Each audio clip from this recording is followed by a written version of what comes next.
मध्यस्थभावं विपरीतवृत्तौ सदा ममात्मा विदधातु देव, सदा ममात्मा विदधातु देव।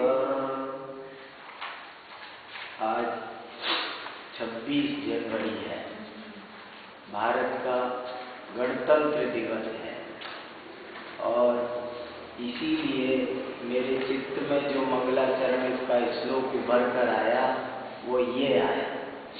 ये सामायिक पाठ में प्रतिदिन बोला जाता है। आचार्य अमित गति ने इसको आज से करीब 1200 साल पहले लिखा है। भावना भक्ति सी भी उसको कहते हैं और इसके हिंदी में भी 20-22 अनुवाद हुए हैं, पद्यानुवाद। वे भी बहुत प्रचलित है। एक पद्यानुवाद बाबू जुगल किशोर जी युगल ने भी किया है जो बहुत प्रचलित है। उसका अनुवाद इस पहले श्लोक का यह है।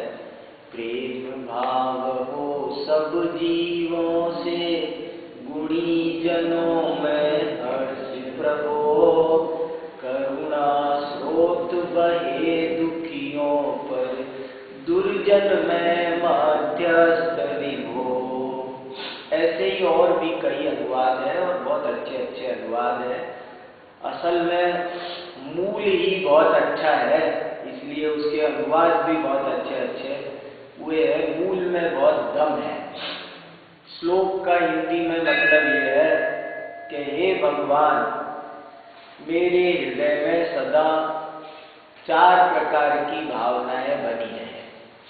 एक भावना का नाम है मैत्री भावना, दूसरी का नाम है प्रमोद भावना, तीसरी का नाम है करुणा भावना और चौथी का नाम है मध्यस्थ भावना। ये 4 बहुत इंपॉर्टेंट भावनाएं हैं।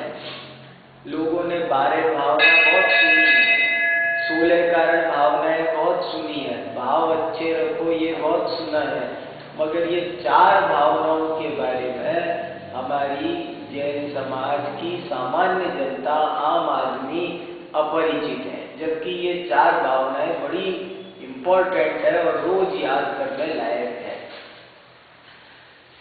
मैत्री भावना, प्रमोद भावना, करुणा भावना और मध्यस्थ भावना, ये 4 भावनाएं जरूर समझनी चाहिए। मैत्री भावना किनके प्रति हो? सब जीवों के। प्रेम भाव, उसका अनुवाद प्रेम आ गया। असल में मूल में मैत्री लिखा है। मैत्री शब्द में बहुत दम है, वो दम प्रेम में नहीं है। सत्वेषु मैत्री, 3 लोक में छोटे से बड़े तक जितने भी जीव हैं, मैं उन सबको अपना मित्र समझूं, उनके प्रति मेरे मन में मैत्री भावना रहे। मैत्री भावना का मतलब क्या? जरा 1 मिनट इस पर भी सोच। ऐसे ही कहने से काम नहीं चलेगा। मैत्री मैं मित्र समझू, मित्र समझू माने, मित्र माने क्या? मित्र माने होता है समानशीलेषु सख्यम। ये मित्रता की परिभाषा है। संस्कृत में नियम है हर चीज के। मित्र कौन होता है? जो बराबर। कोई बड़ा है वो मित्र नहीं हो सकता, छोटा है तो मित्र नहीं हो सकता।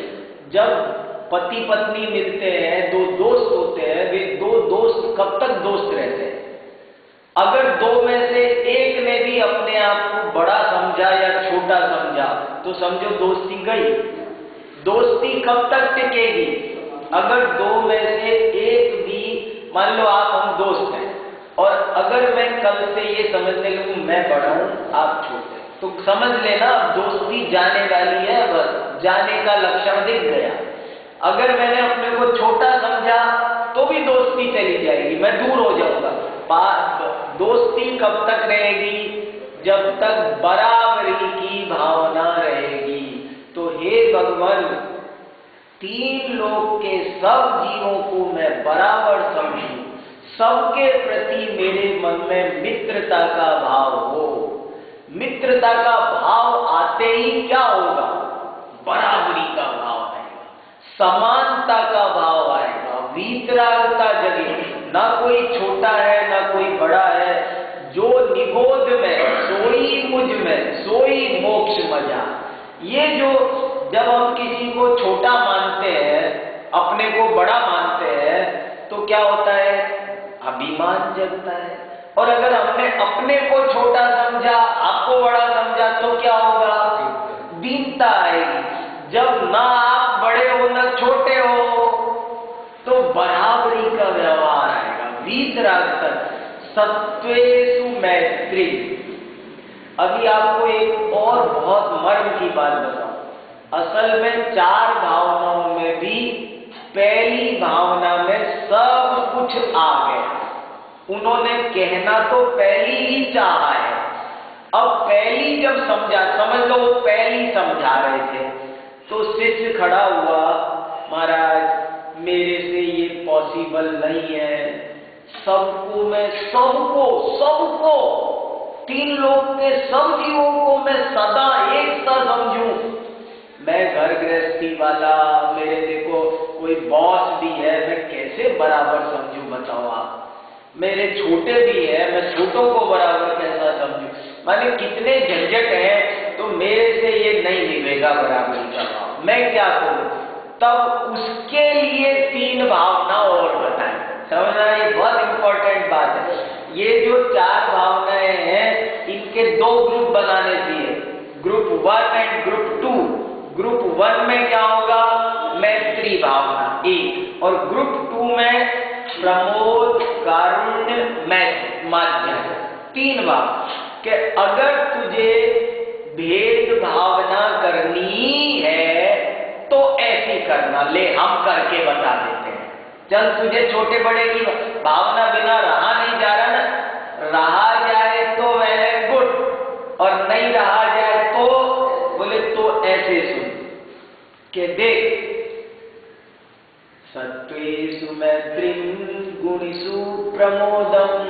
जो बड़े हो, और बड़ा माने जो गुणीमान, जिसमें कोई भी गुण है, केवल विद्वान ही नहीं, या किसी में और कोई कला हो सकती है, कोई भी प्रकार, कोई आदमी रेगुलर हो, किसी में नियमितता एक बहुत बड़ा गुण होता है, किसी में कोई गुण होता है, किसी में कोई गुण होता है, कोई भी गुण हो, तो गुणवान के प्रति तू प्रमोद भावना रखना।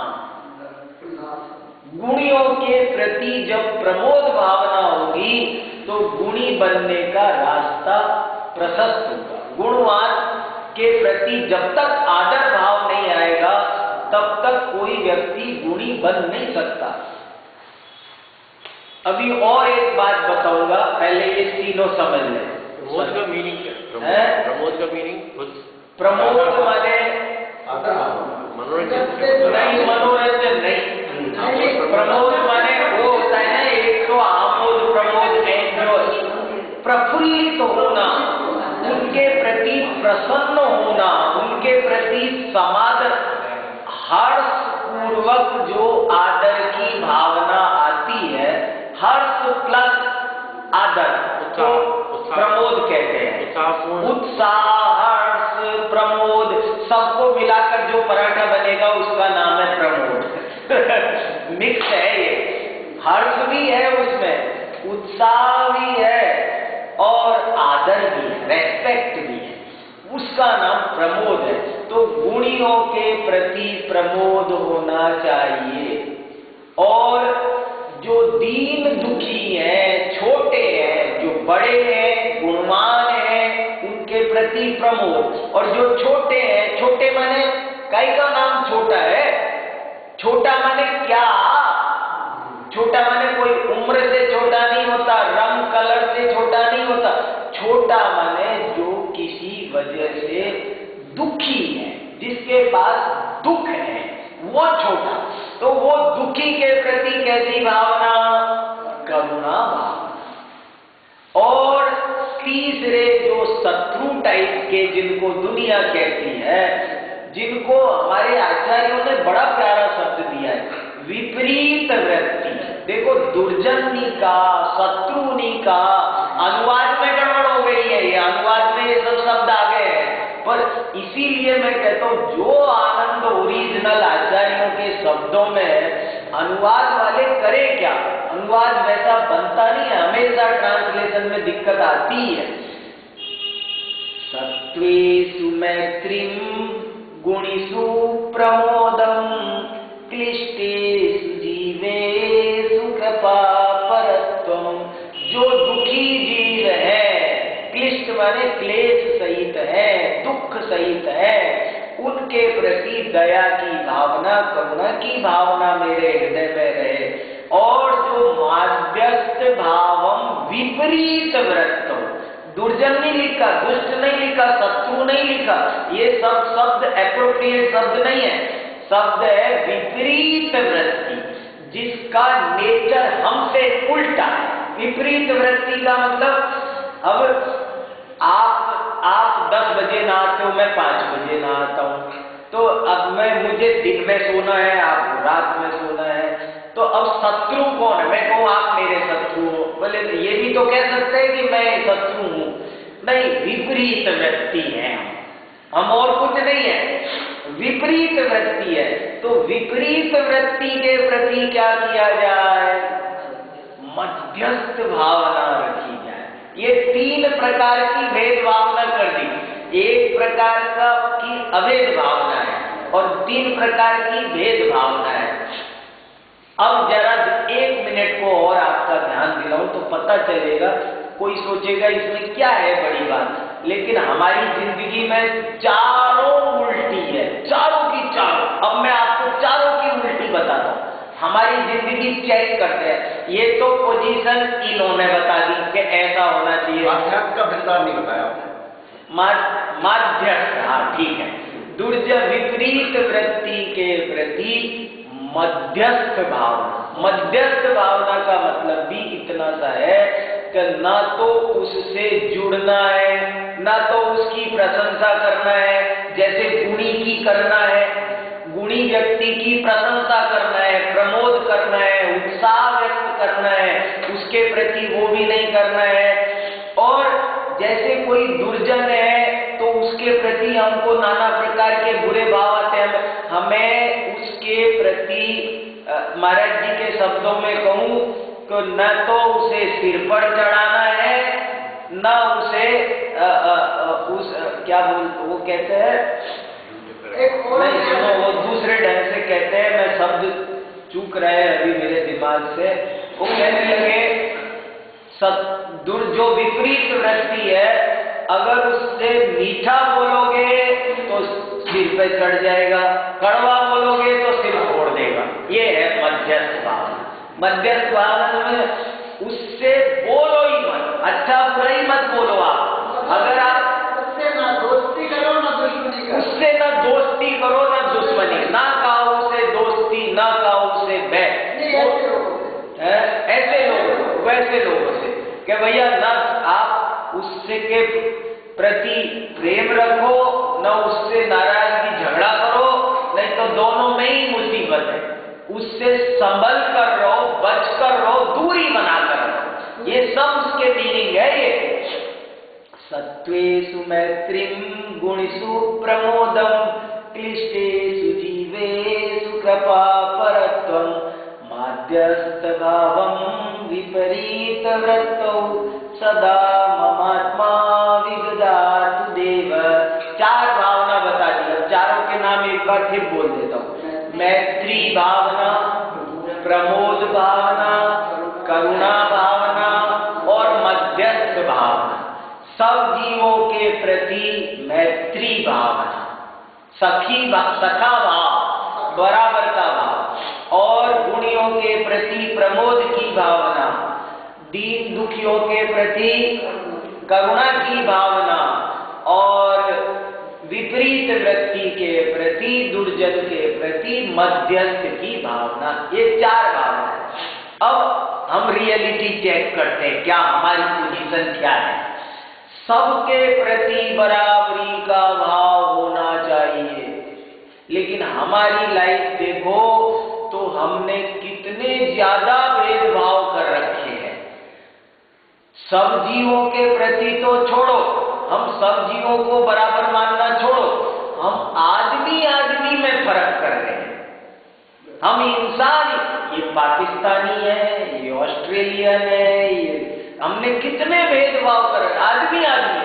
अरे इंसान इंसान, एक हड्डी खून, ये हिंदू है, ये मुसलमान है, क्या हो रहा है? ये हिंदू मुसलमान में भला कोई फर्क होता है? कोई जरा भी, एक सा सारा का, पूरी जाति एक है कर्म सिद्धांत के हिसाब से, लेकिन हमने हिंदू मुस्लिम में फर्क कर रखा। सिख ईसाई सब अलग अलग धर्म के नाम पर, जाति के नाम पर, देश के नाम पर हमने बांट रखा है। जरा जरा, तुम राजस्थानी हो, मैं भी राजस्थानी, बस राजस्थानी के नाम, आप बुंदेलखंडी, मैं भी बुंदेलखंडी। जरा जरा सी बेवजह बेवजह हमने कितने ज्यादा जरा जरा सी बात पर ये अपना, ये पराया, ये छोटा, ये बड़ा, ये नीचे, ये ऊंचे, आदमी आदमी में भेद कर रखा। अरे आज है इसमें ही नहीं मानो जैन जैनी इकट्ठे हो जाए। मैं वही अब आगे वही बढ़ रहा के हिसाब से, अभी मैं आगे वही बढ़ रहा था। अभी आदमी आदमी छोड़ो, जैन जैनवी हम सब एक है क्या? नहीं, तुम दिगंबर हो, हम श्वेतांबर है। अच्छा चलो, दिगंबर दिगंबर तो सब बराबर है भैया, उनमें तो सब में मैत्री भावना होनी चाहिए। चलो छोड़ो, तुम और गति के 84 लाख छोड़ो, मनुष्य गति में भी बाकी सब छोड़ो, केवल दिगंबर जैन। अब इनमें तो मैत्री भावना है कि नहीं है? नहीं, इसमें भी टुकड़े होंगे। अब 13 पंथियों की भी पंथी है, मतलब कब तक टुकड़े होंगे? हमने बहुत भेदभाव, तुम लेडीज हो, हम जेंट्स हैं, ये स्त्रियां, ये पुरुष, स्त्री पुरुष का भेदभाव, बच्चे बड़े का भेदभाव, कोई दो बराबर के नहीं मान रखे हमने, कोई दो बराबर के नहीं मान रखे। हमने भाई भाई में हमने भेदभाव कर रखा है। कैसे हमारी 3 लोग के सब जीवों, भगवान के आगे खड़े होकर कह रहे हैं 3 लोग के जितने भी जीव हैं सबके प्रति मेरे हृदय में मैत्री की। बताओ, चींटी, सुअर, गधा, घोड़ा, ये सब, शेर हमको हमारा दोस्त लगता है क्या? जरा सोचना अपने अंदर। कहते तो है लेकिन हमें लगता है क्या? बताओ, बड़े बड़े आतंकवादी, सत्वेषु मैत्री, 3 लोग के सभी जीवों के प्रति मित्रता का भाव, ना दीनता हो, ना अभिमान हो, ना बड़प्पन की भावना, ना छोटेपन की। लघुता भी नुकसान पहुंचाती है और गुरुता भी नुकसान पर, बराबरी का भाव, सत्वेषु मैत्री। लेकिन हमने भेदभाव, बहुत भेदभाव रंग के ऊपर। अब क्या नेल्सन मंडेला को क्यों इतने दुख उठाने पड़े? कलर की वजह। गांधी जी को क्यों दुख उठाने पड़े? क्यों रेल से धक्का दिया गया? कलर की वजह से। तो रंग की वजह से आप कल्पना नहीं कर सकते। 580 राष्ट्रों की यात्रा करके देखो और कैसा कैसा व्यवहार आदमी के प्रति किया जाता है। लोग दूसरे को आदमी मानने तैयार नहीं है।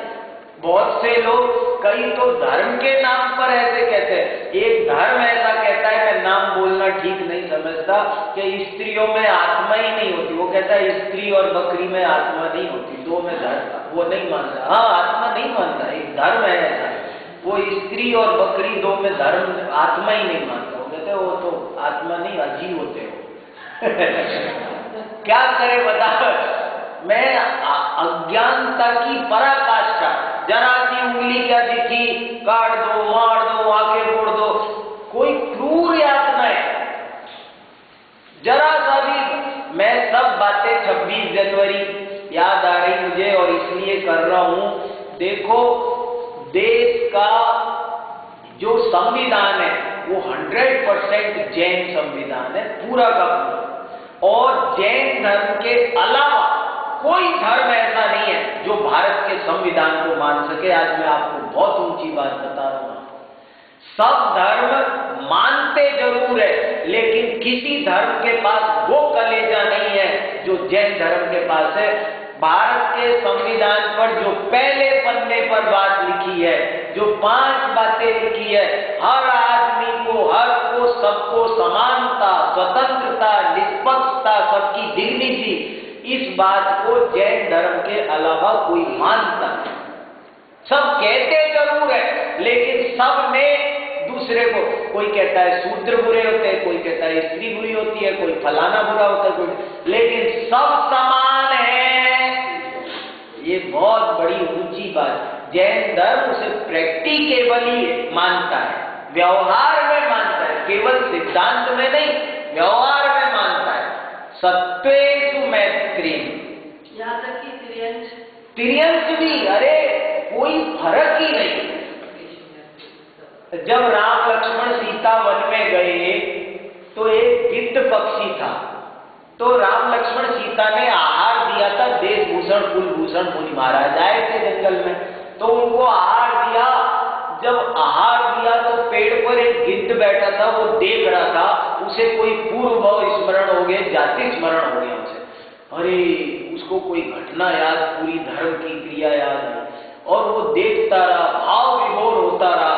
और जैसे ही उसने महाराज जी का आहार पूरा हुआ तो महाराज जी के पैर धोए का पानी पड़ा था, वो भाव विभोर होता होता होता होता गिर गया, वो पानी में गिर गया। पानी में गिरते ही महाराज जी का अस्तित्व ऐसा था कि वो उसका सुनहरा रंग हो गया, और सब लोग चकित हो गए। तो लोगों को तो पता नहीं था राम लक्ष्मण को ये क्या घटना हो रही है। जब वो गिर गया तो देशभूषण कुलभूषण मुनिराज, अवधि ज्ञानी, महाज्ञानी, उन्होंने उस जटायु को संबोधित किया। वे समझ गए, और संबोधित करके जब वन को जाने लगे तो सीता से कहकर गए कि अब ये भी श्रावक बन गया है, इसका ध्यान रखना। बताओ, जटायु गिद्ध वो श्रावक बन गए। महाराज क्या कह के गए, अब ये श्रावक बन गया है, इसका ध्यान रखना। और सीता उसे अपने परिवार के सदस्यों की तरह रखती थी। और जब सीता पर हमला हुआ तो उसी गिद्ध ने रक्षा करी। और चूंकि महाराज जी को राम लक्ष्मण ने वचन दिया था, राम लक्ष्मण सीता ने, कि हम इसे साधर्मी की तरह रखेंगे, तो जब सीता का अपहरण हो गया तो रामचंद्र जी बहुत दुखी थे। इतने दुखी थे कि पेड़ पौधे से पूछते फिर रहे थे। लेकिन जब रास्ते में एक जगह वो जटायु मिल गया घायल दशा में, तो सब भूल गए और उसे गोद में लेकर बैठ गए। नमो अरिहंता, नमो सिद्धांत, उसका समाधि मरण कराया। बताओ, श्रावक बहुत जागरूक होता है। श्रावक कभी भी अंदर से नहीं दुखी होता। ये पता, रामचंद्र जी कितने अंदर से सावधान थे, कितने ही सीता के वजह से विह्वल थे, लेकिन ऐसी बात नहीं थी कि मौका पड़ जाए तो खड़े ना हो सके।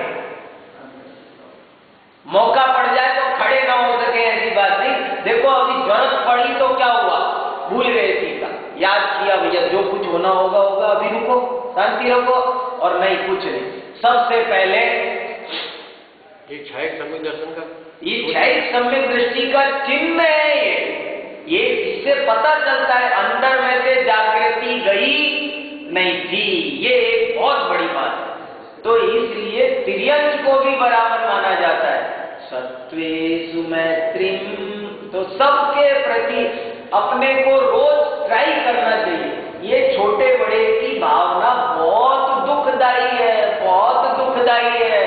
किसी के प्रति किसी को छोटा मत समझो, किसी को बड़ा मत समझो, सबको बराबर समझने की भावना। हमारे धर्म में और दूसरे धर्म में मेरे को लगता है यही फर्क है, बहुत फर्क। अब क्या है, बहुत सारी बातें कहते हुए जोर पड़ता है, किसी को बुरा लगे करे, लेकिन मैंने आपको कहा है सारे के सारे धर्मों में कहीं छोटे नीचे की भेदभावना है।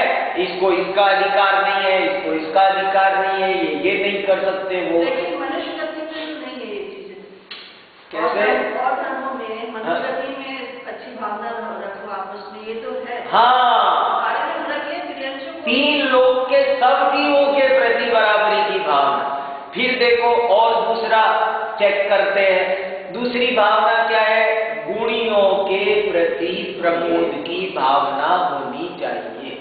अक्सर हमारे आपके होता क्या है, जनरली क्या होता है आदमी में, कोई गुणी होगा ना तो अरे अब इनकी बात अलग है, फलाना, उसकी बात को, उसके कोई गुण होगा ना तो उसको अवॉइड करेंगे, उसको कुछ नहीं है, मैं सब कोई पूजा कर रहा है ना रोज तो मैं कहूँ भाई साहब देखो कितने अच्छे, अपन बिल्कुल नहीं जाते और देखो रोज, अरे कुछ नहीं है, आपको पता नहीं है, मैं सब जानता हूँ, उनका मन थोड़ी लगता है, फला वजह से करते हैं, अमुक वजह से करते हैं, तमुक वजह। उसके गुण को स्वीकार करना बहुत बड़ी बात है।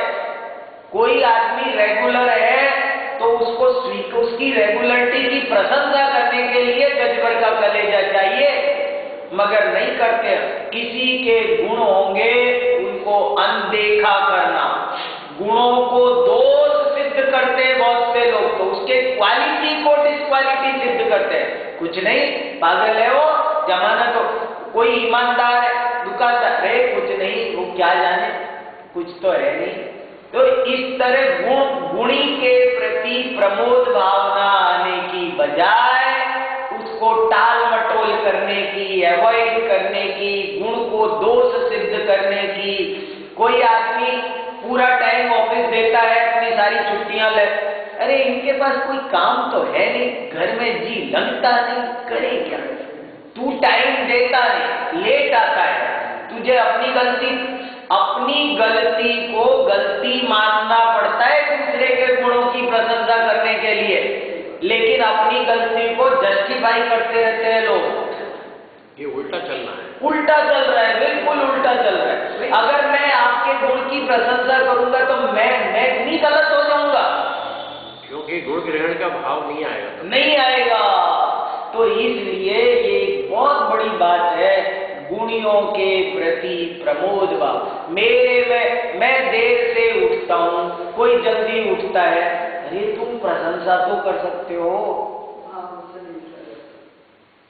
कोई आदमी में क्या गुण है उसका, हम थोड़ा तो, वो रात को नहीं खाता है, संयम पालता है, समय पर उठता है, समय पर सोता है, समय पर आता जाता है, कोई काम हो निष्ठा से, तुझे चिट्ठी दे दो तो 8 दिन रखे रहता है, वो तुरंत डाल गया। जरा जरा सी बात हमने देखी गई है, प्रमाद इतना जबरदस्त शत्रु होता है कि वो आदमी को कोई काम नहीं करने देता। अगर कोई प्रमाद पर विजय पा सका तो बहुत प्रशंसा के काबिल होता है, लेकिन कौन करे। तो गुणीषु प्रमोदम क्लिष्टेषु जीवेषु कृपापट, और जो दीन दुखी हो, दुखी, उसके प्रति दया की भावना, करुणा की भावना होनी चाहिए। अक्सर होता क्या है, कोई दुखी है, गरीब है, दरिद्र है, किसी के घर में झगड़ा है, किसी के संतान नहीं है, कोई बीमार हो गया, दुख, कल्पना करो कोई बीमार, एक्सीडेंट हो गया, हाथ पैर टूट, किसी की गाड़ी जल गई, लग गई, टूट गई, फलाना हो गया, ये हो गया, वो हो गया, तो अक्सर क्या, अरे साहब ऐसे ही है, अब जैसे कर्म करेंगे वैसे हो गए साहब। दुखी के प्रति कितने, कोई बेचारा गरीब है, असहाय है, उसको लोग और दुखी करते हैं, बल्कि उसको नाना तरह से पीड़ित करना। कोई एक गरीब किसान है, उसका और शोषण करते हैं, दुखी को दुखी करते हैं लोग, कर्ज में डूबा हुआ है, दया छोड़ो, उसका और जमीन खींच लो। अरे दीन दुखी क्या, इसका दुख कब दूर हो, इसका मतलब उसका उत्साह बढ़ाना, करुणा भावना, करुणा भावना, अगर उसकी सहायता हो सके तो सहायता करो, दुख दूर कर। कितने दीन दुखी के प्रति कोई सहायता कर, कुछ लोग खुद सहायता करते नहीं, दूसरा करता हो तो रोकते हैं, अरे तुम किनकी मदद कर रहे हो, और खुद करेंगे नहीं, दूसरे को करने देंगे नहीं, हंसी उड़ाएंगे, कर्म का फल भोगे। ये नहीं, ये शैली ठीक नहीं है। दीन दुखी जीवों के प्रति कम से कम हम इतनी तो भावना कर सकते हैं, इनका दुख शीघ्र दूर हो। ये भावना तो हम कर सकते हैं। कोई निसंतान है, किए होंगे ऐसे ही कर्म। जैसे सर रोड पे जा रहे हैं, हाँ। एम्बुलेंस पीछे से जा रही है, हाँ, तो एक्चुअली ये भाव आना चाहिए कि भाव आना चाहिए, ये जो है इमरजेंसी में जा रहा है, उसका कुछ अच्छा हो। अच्छा हो। दीन दुखियों के प्रति थोड़ा सा हृदय में कोमलता आनी चाहिए, उनके दुख दूर होने की भावना होनी चाहिए, और मेरे से कोई सहयोग बन सके तो करना चाहिए, ना हो सके तो कम से कम अच्छी भावना तो। और कोई करता हो, कभी कोई किसी दीन दुखियों गरीबों की सहायता करता हो तो कभी रोकना नहीं चाहिए। बाधक बनना बहुत बड़े पाप बंध का कारण, अंतराय कर्म का आश्रय होता है। तो धार्मिक कार्यों में भी आप पैसे दीजिए ना, तो नाम लीजिए। हाँ, लेकिन अब वो थोड़ा, हाँ, जैसे कई धर्मों के प्रेयर को बहुत ज्यादा महत्व देते हैं, तो वो ये मानते हैं कि जैसे हम इनके प्रति प्रेयर कर रहे हैं तो इनको फर्क पड़ेगा। तो इसमें ये चीज हमारे इसमें आती है क्या? आती है। ऐसा निमित्त नैमित्तिक संबंध है, साइंस भी प्रूव कर सकी है। और देखो, अपने भावों को तो फर्क हो ही रहा है, लेकिन ऐसा देखा गया है कि प्रेयर करो तो दूसरे को भी लाभ होता है उसके। देखो, महाराज जी का आशीर्वाद मिल गया, महाराज जी ने मैना सुंदरी से कह दिया, महाराज जी के मन में ये भाव आ गया, अरे ये श्राविका इतनी दुखी है, इसका दुख दूर होना चाहिए, इसके पति का कोढ़ ठीक होना चाहिए। तो अब महाराज जी का पुण्य, महाराज जी के पल्ले में जो पुण्य है, वो उनकी भावना को पूरा करेगा कि नहीं करेगा? वो इंडायरेक्ट, ये इसीलिए दूसरे के आशीर्वाद से, अभिशाप से निमित्त नैमित्तिक संबंध है। माँ का साप बेटे को बहुत लगता है, खूब लगता है। माँ का साप बेटे को बहुत लगता है, साप भी लगता है, वरदान भी लगता है। ऐसा ही निमित्त नैमित्तिक संबंध है। इसलिए प्रार्थना, मेरे पास एक बहुत अच्छी साइंस की रिपोर्ट है, 6 पेज की, मैंने संभाल के रखी है, और उस प्रार्थना का स्वास्थ्य लाभ में महत्व ऐसा उसमें रिपोर्ट है। किसी के हम सिद्धांत में सर, जैसे मेरा किसी के प्रति अच्छा वो है, और उसको कुछ दुख है, तो एक्चुअली मेरे को उसके प्रति मैं प्रेयर करता हूँ, तो होगा क्या कि मेरी इच्छा है कि वो अच्छा हो जाए, उसकी वजह से मेरे कर्म, आपको सुख मिलेगा ना। अगर वो सुख वो ठीक होगा तो आपको सुख मिलेगा, तो वो भी सुखी होगा। मेरे कर्म की वजह से आकर्षण मेरे में होगा, उसमें नहीं होगा, लेकिन मेरे उसमें होने से भी कुछ नैमित्तिक संबंध से कुछ बनते हैं थोड़ा। इसलिए ये बहुत इंपॉर्टेंट बात है, सब चीजों को थोड़ा ध्यान से समझना चाहिए। रोज अभिषेक के समय भावना भाने की हमारे यहाँ प्रथा है, फसल अच्छी हो, गाय घोड़े हाथी किसी को कोई बीमारी ना हो, ये रोज करते। पूजा में शांति पाठ पढ़ो, एक दिन मैं यहाँ पढ़ के सुना दूंगा, पता चलेगा। होता है गो मारी, गज मारी, अश्व मारी, कुछ ना हो, सारी प्रजा सुखी रहे, राजा सुखी रहे। बड़ा जबरदस्त। मुझे एक घटना बहुत अच्छी याद आती है, एक बड़ी अच्छी कहानी है, आपने पूछा तो बता देता हूँ, इसका इससे बढ़िया समाधान नहीं हो सकता। एक ईरान का राजा था, उस राजा को एक दिन ये विचार आया, इंडिया के राजाओं का वर्णन पढ़ के, कि ये क्या चक्कर है, वहां के राजा इतने लंबे लंबे जीते, बूढ़े हो जाते हैं, बिल्कुल बड़ी बड़ी दाढ़ी हो जाती है, 100-100 साल के हो के मरते हैं। हमारे यहाँ तो कोई राजा 30-40 साल से ज्यादा जीता ही नहीं है। ईरान का कोई राजा 30-40, पूरा का पूरा उसने अपनी हिस्ट्री उठा के देखी अपने कंट्री की, कि मेरे यहाँ का कोई राजा ने 40 साल से ज्यादा की उम्र पाई ही नहीं। और इंडिया के राजाओं का वर्णन पढ़ता हूँ तो सबके सब बूढ़े हो के, तपस्वी बन के, कितने बड़े बड़े, इतने क्या बात है, 100-125 साल के हो के मरते हैं। तो उसने कई लोगों को पूछा, भैया क्या कारण है, वो क्या खाते हैं, वही चीज हम भी खाएं, कैसे वो जीते हैं? तो कोई संतोषजनक उत्तर उसको नहीं मिला। आखिरकार उसने 4 आदमी का एक डेपुटेशन इंडिया भेज दिया, कि तुम्हारे सारे टीए की व्यवस्था है, तुम्हारा यही काम है इस क्वेश्चन का आंसर ढूंढ के लाना है। वहां जाओ दिल्ली में, जहां बढ़िया से बढ़िया कमरा मिले, घूमो पूरा इंडिया, सबसे पूछो, जो खर्चा होगा सब राज्य से दिया जाएगा, पर इसका संतोषजनक उत्तर ढूंढ के लाओ कि वहां का राजा क्यों इतना जीता है, हमारे यहाँ का राजा क्यों इतनी जल्दी मरता है। अब वो भी सबसे पूछते इंडिया आके बन गए, बढ़िया खाते पीते सोते, यही ऑफिस है उनका, यही काम है। जिससे पूछे, मान लो DK जैन साहब से पूछा भैया क्या कारण है, तो ये क्या बोलते हैं, देखो भैया एक आयु कर्म होता है, जिसकी जितनी आयु लिखी होती है ना, इसमें क्या कारण है, वहां का राजा क्यों कम जीता है, क्योंकि उसका आयु कर्म कम होता है। यहाँ का जिसकी जितनी आयु, एक मिनट फिक्स है, सब यही जवाब देते। वो तो थक गए, वो जवाब वहां भेजे तो राजा के ये मैं नहीं मानता, मुझे सही जवाब चाहिए। आखिरकार एक बुजुर्ग आदमी मिला, उसने कहा मैं जवाब। बोले एक काम करना पड़ेगा, बोले अब जा ये गांव के बाहर एक पीपल का पेड़ है, देखियो। तो वो रोज घूमने जाते थे, एक नया जवान पीपल का पेड़ था, बहुत अच्छा। बोले हाँ है। बोले तुम चारों के चारों 1 महीना उस पीपल के पेड़ के नीचे जाओ और 108 बार माला जपो, ये पेड़ जल्दी सूख जाए, ये पेड़ जल्दी सूख जाए, ये पेड़ जल्दी सूख जाए, और 1 महीने बाद मुझसे मिलो, मैं तुम्हारे प्रश्न का उत्तर दूं। उन्हें तो फुल टाइम था, यही प्रोजेक्ट था उनका, तो वो 1 महीना ये काम करके फिर आए और पूछे, बोले अब उत्तर दो। बोले अभी भी उत्तर देने की जरूरत है क्या, उत्तर नहीं मिला तुमको? बोले क्या उत्तर?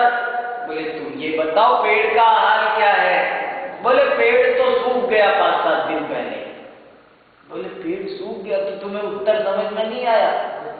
बोले तुम्हारा राजा बहुत लोगों पर अत्याचार करता है, इसकी आंख फोड़ो, इसका आंख काटो, इसका पैर काटो, बहुत तुम्हारे यहाँ जीभ काटो, अत्याचार। तो सारी प्रजा बद्दुआएं देती रहती है जिंदगी भर, कब मरे कब मरे कब मरे, इसलिए तुम्हारा राजा जल्दी मरता है। हमारे यहाँ का राजा चटाई पे सोता है और पब्लिक को गद्दों पर सुलाता है, पुत्रवत प्यार करता है प्रजा को और घर घर रात भर जाग कर पहरा देता है, मेरी प्रजा सुखी रहे। और इसीलिए प्रजा भी रोजाना कहती है हमारा राजा सुखी रहे, हमारा राजा सुखी, इसलिए हमारा राजा। ये बताओ अब इससे कुछ समझ में आ रहा है सारी प्रजा ये कामना करती हो कि राजा बढ़िया हो, तो होता है ऐसा, जब सब चाहते हैं तो काम बन जाते हैं। मैंने बहुत दफे देखा है, जब 10 मित्र भावना करने लग जाते हैं ना कि इनका ऐसा हो जाए, जब 10 मित्रों की भावना हो जाती है ना इनका प्रमोशन हो जाता है, वो शक्ति मिल ऐसा ही निमित्त नैमित्तिक संबंध है। सत्वेषु मैत्रीं गुणिषु प्रमोदम क्लिष्टेषु जीवेषु कृपा परत्वं माध्यस्थभावं विपरीतवृत्तौ सदा ममात्मा विदधातु देव। तो मैत्री भावना में हम उल्टे चल रहे हैं, प्रमोद भावना में हम उल्टे चल रहे हैं, करुणा भावना में हम उल्टे चल रहे हैं, और दुर्जन के प्रति कैसी भावना रखने का इंस्ट्रक्शन मिला हुआ है जिनवाणी से? मध्यस्थ भावना, दूरी बनाकर रखो, बचो, ना उससे अच्छा बोलो ना बुरा बोलो। मध्यस्थ भावना माने उससे ना अच्छा व्यवहार करो ना बुरा करो, अच्छा बोले व्यवहार किया तो भी मरोगे, हमने तो अच्छा किया था, नहीं अच्छा वो करोगे तो भी चक्कर में पड़ जाओगे, और बुरा किया तो पढ़ोगे ही पढ़ोगे। तो इसलिए दुर्जन के प्रति मध्यस्थ रहना चाहिए, लेकिन हम वहां भी गलती कर जाते हैं और बड़े बड़े समझदारों से गलती होती है। ये तो कौन जीव अपात्र है, बोलने ही लायक नहीं है, हम उनसे बोलते हैं। जो लोग बोलने ही लायक नहीं है हम उनसे बोलते हैं। अरे एक बार ऐसी गलती पारसनाथ से भी हो गई थी। पारसनाथ का 10 जन्मों तक ये झगड़ा चला। क्यों चला? हुई क्या गलती पता है कभी?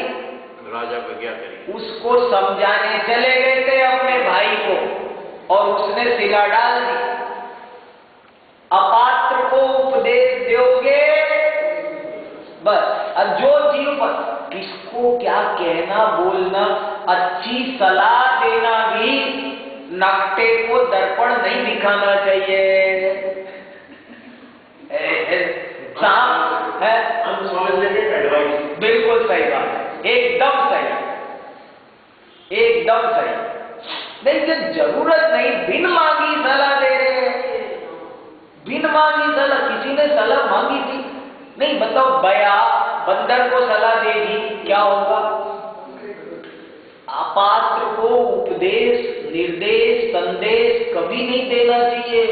दुर्जन से बहुत दूर रहना चाहिए। ये आचार्यों का बहुत इंपॉर्टेंट मैसेज है। पहचानो कौन अपात्र है। आप किसी को भी उपदेश, आप नाराज कर ले तो शत्रु, कोई साहब हमने क्या किया, हमने भला, हमने तो उनसे यही तो कहा था कि रोज मंदिर आया करो, स्वाध्याय। बोले अच्छा बताता हूँ तुम्हें। पर सर कहाँ है तुम्हारा मंदिर? सर खुद का जब एक्चुअली बेस जो है वो नहीं है, नहीं है, तो एक्चुअली उल्टा सीधा हो जाता है, बहुत गड़बड़ हो जाता है। कुछ लोग जो है उनको अच्छा मानने लगते हैं। अपात्र को उपदेश देना ये भी एक जिनवाणी के हिसाब से दंडनीय अपराध है। समझ में आया? अपात्र को सदुपदेश देना, क्या बताओ, वो यही तो कहने गए थे। मरुभूति क्या कहने गया था कमट से कि भाई साहब क्षमा कर दो, कोई गलती, यही तो क्या बुरा कहा था? दुर्जन से बोलना, स्टाफ में कोई आदमी बेकार हो उससे बचकर रहना चाहिए। ऐसा बहुत कोई आदमी ऐसा होता है कि अगर आपने मीठा बोला ना तो आपके सिर चढ़ जाएगा, आपका फायदा उठाएगा, और अगर आपने कड़वा बोला तो सिर फोड़ देगा। कैसे भी कॉलोनी में जीना भारी हो जाता है। पहचानना चाहिए कौन आदमी ऐसा है जिससे बचकर रहना जरूरी है। कभी कभी एक्शन लेना पड़ता है सर, आपके नीचे हेड ऑन भी लेना पड़ेगा समझदारी से। उसके भी उपाय बताए जिनवाणी में। पंचतंत्र पूरा का पूरा जैन ग्रंथ है, और एक तो जैन आचार्यों का भी ये स्पष्ट संदेश है कि कभी किसी से झगड़ा मत करो, काम बनाओ, युक्ति से बनाओ। आप लड़ो, बुद्धि से लड़ो। संदेश तो का अच्छा है, लेकिन हमारी समझ ठीक ही ना। तो अब हमने वो समझ ही तो ठीक करनी है। पूरा पंचतंत्र और हितोपदेश इस बात पे लिखा है, बुद्धिर यस्य बलम तस्य। ये लिखा है किसी संसार में सबसे ज्यादा ताकत बुद्धि में होती है। तुम थोड़ा दिमाग लगाओ किससे कैसे निपटना, सॉल्यूशन तुम्हें मिल जाएगा। तुम्हें कितनी भी बड़ी समस्या हो, ठंडे दिमाग से उसका सॉल्यूशन निकल। हमारे वाचस्पति जी कहते थे, बोले कुछ भी हो जाए, एक तो अपना कोल्ड स्टोरेज मत खराब होने देना, और एक अपनी शुगर फैक्ट्री मत खराब होने देना। ये जवान है वो शुगर फैक्ट्री बनी रहे, मीठा बोल। वचन खराब किए अपने भी पराये हो जाते। कभी वचन खराब मत बोलो। ये आवेग है ना, वो सब गड़बड़ करता है। गुस्सा समस्या का समाधान नहीं है, लड़ाई समस्या का। लड़ाई से कभी आज तक परिवार की, समाज की, देश की कोई समस्या नहीं सुलझी, और यही प्रजातंत्र कहता है। हमारे देश का संविधान भी यही कहता है, लड़कर कोई समस्या आज तक किसी की नहीं सुलझी, कभी नहीं सुलझी। आप क्या समझ रहे हो, वो कमजोर है, तुम उसे मार दोगे, खेल खत्म हो जाए, अगले जन्म में भूत बन के तुम्हें मारेगा। लो क्या खत्म हो गया? नहीं, खत्म कहाँ हो गया? नहीं, आज आप कमजोर हो, मैं ताकतवर हूं। क्या किया? वो शुभम चक्रवर्ती ने रसोईया को मार डाला खीर डाल के। क्या कर लिया उसने? नहीं, क्या कर लिया? अगले जन्म में आ जा। तो लड़ाई खत्म तो नहीं हुई ना। मथुरा के लोगों ने एक भैंसे को मारा था, क्या नतीजा निकला? सारी मथुरा साफ कर दी उसने व्यंतर बन के। पढ़ो पुराण।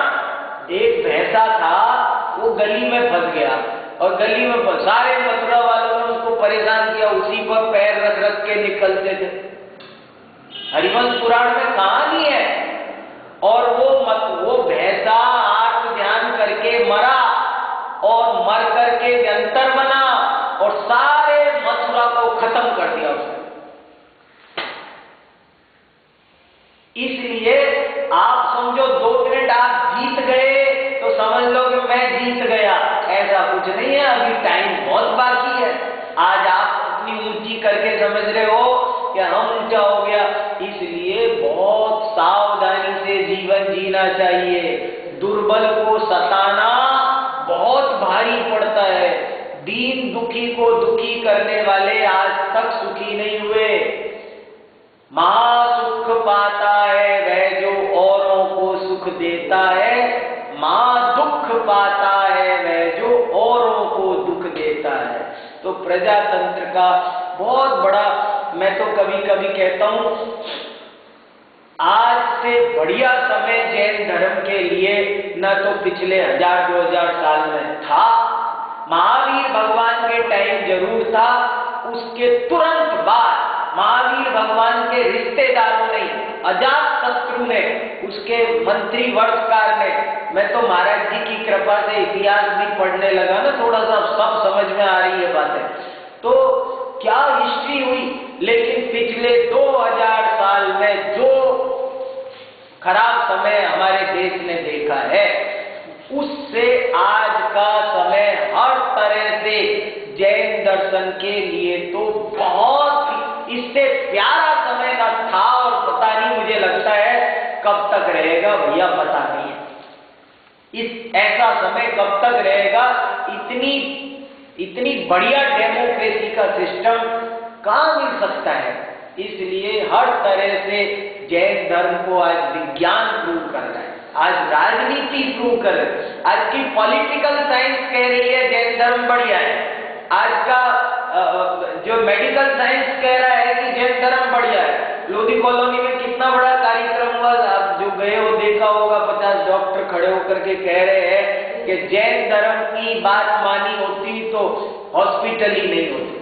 बड़े 50 डॉक्टर्स ने ये बोला, ज्ञान सागर महाराज के 50 डॉक्टर्स ने बोला कि जैन धर्म टोटली साइंटिफिक है और अगर उसके हिसाब से चले होते तो आज हमारा नक्शा ही कुछ और होता, हमारा स्वास्थ्य कुछ और होता, हमारा वातावरण कुछ और होता। ये सब दिक्कतें नहीं आती, ये सब दिक्कतें इससे आई कि हमने वो शैली छोड़ दी। इसलिए जैन दर्शन को ठीक से समझने की, समझाने की, अब तो लोग अल्पसंख्यक और घोषित हो गए नहीं, अब भी अगर हम अपने जैन तत्व ज्ञान को बढ़ा नहीं सके तो बहुत तकलीफ होगी। जो ये माइनॉरिटी में आए, इसके क्या क्या फायदा है हमारे को? एक जॉनसन जूलियन है, मैं अभी उसकी एक किताब पढ़ रहा हूँ। क्या किताब उसने 500 पेज की लिखी है। 80 साल का आदमी दुनिया के सारे धर्मों में 5-5 साल शिष्य बन के रह के आया है। 5-5 साल ऐसे नहीं पढ़ा है, उनका भक्त बन, उसको धर्म परिवर्तन का शौक है। उसने कहा मैंने जिंदगी में ठाना है मैं सब धर्मों का अनुयायी बनूंगा। बोले दूर से पढ़ते हैं तो मजा नहीं आता, उसका बन के पढ़ूंगा मैं। बन के पढ़ा, डॉक्टर, इंजीनियरिंग, गोताखोरी, हवाई जहाज, बड़ा ब्रिलियंट माइंडेड, और उसने सारे दर्शनों को पढ़ा कर उसको जैन दर्शन समझ में आ रहा है। अरे कितनी बड़ी, लेकिन क्या होता है अब उसे भी समस्या यही है, क्योंकि सामग्री नहीं मिल रही, ये समस्या है। सामग्री नहीं मिल रही, शास्त्र नहीं मिल रहे, कोई सपोर्ट नहीं कर रहा, बता नहीं रहा, मटेरियल नहीं मिल रहा। इसलिए हम लोगों को बहुत शांति से इस तत्व ज्ञान को गहराई से समझना चाहिए, समझाना चाहिए, और जो रास्ता बताया गया है वो बड़ा ही उदारता का, सुखी रहने का, स्वयं सुखी रहने का, देश राज्य सबके सुखी रहने का रास्ता है। ये एक श्लोक पढ़ देता हूँ, समाधि तंत्र का समय हुआ, लेकिन राग द्वेषादि कल्लोलई। श्लोक संख्या 35। एक श्लोक पढ़ लेते हैं।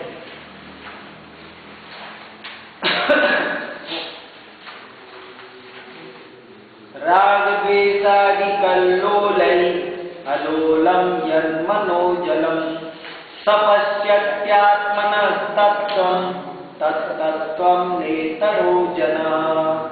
राग द्वेष आदि कल्लोलों के द्वारा जिसका मन रूपी जल अलोल है, लोल माने हिलने वाला, अलोल माने नहीं हिलने वाला, जिसका मन रूपी जल स्थिर हो गया है। अलोल माने स्थिर, जिसका मन रूपी जल राग द्वेष की लहरों से परे हो गया है। स पश्यति, वह देखता है, आत्मनस तत्वम, आत्मा के तत्व को, आत्मा के स्वरूप को, तत्तत्वम नेतरो जना, और कोई व्यक्ति उसे नहीं देख। आत्मा के तत्व को, आत्मा के स्वरूप को कौन देख सकता है? वही देख सकता है जिसके मन में राग द्वेष की अब कोई लहर नहीं बची है। राग द्वेष से रहित होकर स्थिर हो गए। राग और द्वेष मन को चंचल बनाते हैं। राग द्वेष खत्म हो तो मन स्थिर होता है।